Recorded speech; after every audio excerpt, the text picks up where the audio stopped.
أعوذ بالله من الشیطان الرجیم بسم الله الرحمن الرحیم. بیگا کپتان صاحب قوم ته خطاب وکړو چې یاره بھائی سپکي جونو او د هغې اعلانونه وکړه. ډېرې خبرې کولې خو بیا یو خبره وکړې چې یاره پېټرول به مونږ ته ګرانېدل. دا زمونږ اوس مجبوري ده چې پېټرول به ګرانه وو. تقریبا داسې پته لګي چې یاره 150 ته به یې رسوي، خو نن یې 145 ته 144 ته ورسول. نو وایي زمونږ او بل ډېر خلک پسې بیا دا پوسټونه کوي چې یاره دا به چې دا راځي چې بس ګراني کېږي، دا د قوم ته خطاب نه کوي، دا دې واغه دي. نو وایي اول خو دا خبره ده چې خانه قرضې زمونږ ملک څونه قرضې ایستي دي، نمبر 1. بیا د IMF له ورلډ بینک له د نورو بل ملکونو نه د دنیا قرضې ایستل شوي دي. بیا موږ خپل د خپلې مردۍ پالیسیانې هم جوړوو، د هغو مردۍ باندې جوړوم نه. بیا دلته زموږ سره ډېر خلک راسئ چې هغه بیا خبرې نه مني.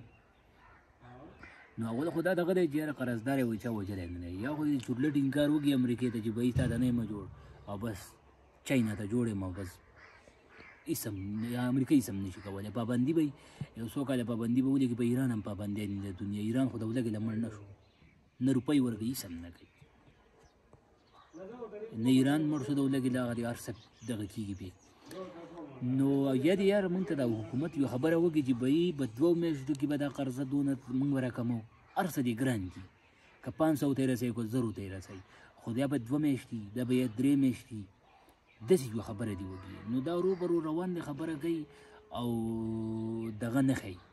نو د دې په دغه باندې خو مونږ نه پوهېږو، لاندې نه راځي.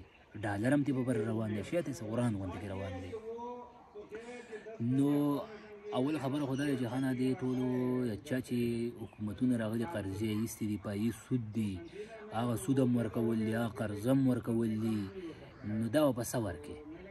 دا خو خانه دغه یا به بجلي ګرانې، یا به پېټرول ګرانې، یا به چیني ګرانې. دغه یو څو خاص چیزونه دي او دغه قرضې د دې خلکو دپاره ایستي ده او ځان دې په خپلو جبونو کې وړل بار ملکونو ته. که په دې ملک کې پرته وې نو بیا به هم څه خبره وې.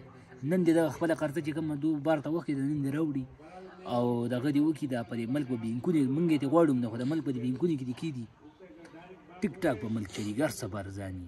نو پیسې رول دغه چې چا راغلي دي بس پې اړولي په خزانه باندې پیسې وختي دي. نو په دې کې عمران خان ته څه ګناه نشته. وایي عمران خان ته هېڅ څه ګناه نشته. ځکه د دغه اولنی ځل د حکومت ته راغی او دا هر څه یې ولیده. نو هغه غریب خو اوس وایي چې یاره نور قرضه نه الو، خو چې را دغه وکړو دا پیسې ختمې کړو. نو پیسې خانه په هغې باندې خو دونه سود دي او دونه دغه دي چې هر چېرته ختمېږي. تا اوس دغه دې پرېږدي IMF او ورلډ بینک ته دا پرېږدي او داسې بالا اسانه دې نه پرېږدي. او څه دې په افغانستان کې هم دا لتې شتې ووهلې چې یاره زه دا کوم او دا کومه. نو امریکا هم راته اوس زمونږ ته په دې باندې زیات تر غوسه دی چې اوس مونږ معیشت ته ور باندې به خرابوي. جنګي حالات باندې به خرابه نه کړو، نو معیشت ته ور باندې به اوس مونږ زمونږ خپې ماتوي او هر څه به هره لوبه به راسه کوي. زمونږ باندې ډېر غټ نظر دی چې یاره په دا د چین په دغه کې دا غټ کردار دی، یا د افغانستان په دغه کې د غټ کردار و. نو پایي که د امریکې خو مونږ در پرته ډېر غټ دښمنان یو، نو موږ خو نه پرېږدي. په دې کې عمران خان ته هېڅ ګناه نشته.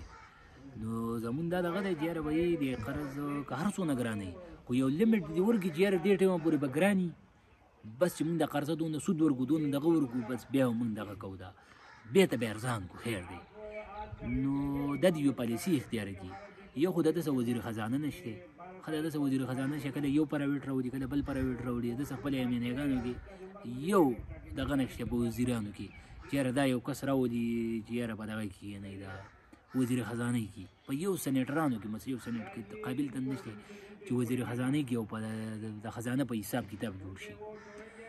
نو چې داسې کس اوسه نه وي نو مشکله ده د ملک یوازې په هغه باندې څه نه کېږي. د دې چلول دا خو ملک دی، دا خو چلول غواړي. نو زما دا دغه دی چې په دې کې عمران خان ته هېڅ ګناه نشته. دا ټوټل د شاته حکومتونو ته ډېر زیاته ګناه ده، ځکه چې هغو قرضې ایستي دي او سود او دغې پې ایستي دي. نو هغه ورکول دي، نو هغه ورکول دي ځکه چې قرض خو به ورکوې، قرض څنګه پاتې کوې بېرته. بس دا زما یو څو خبرې د عمران خان د حکومت په باره کې. والسلام.